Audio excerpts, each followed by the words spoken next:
I also see them challenged when we talk about good storytelling.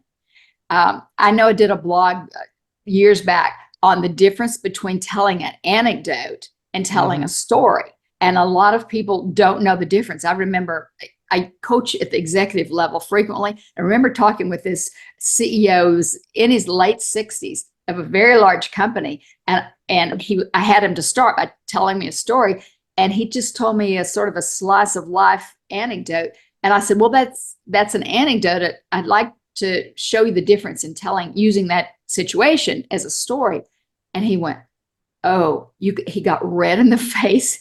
And he said, I'm so embarrassed. He said, I've been, X number of years with my corporation. He said, I've never known the difference.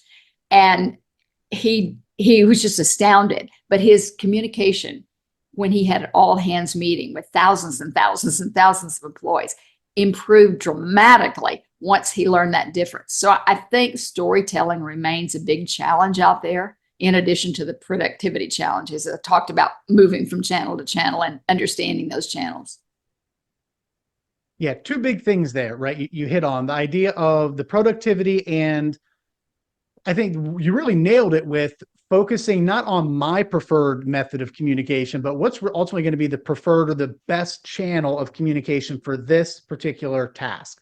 There are some things where a Slack message or a text message makes perfect sense there.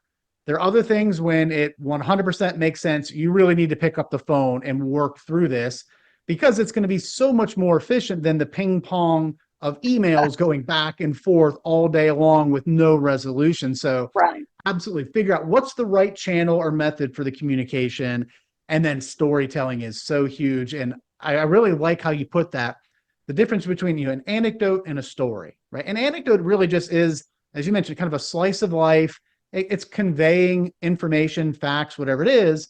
For me, a story is, how do you take that anecdote and help somebody understand something typically somewhat unrelated, right? You're helping kind of bridge two different things with a story.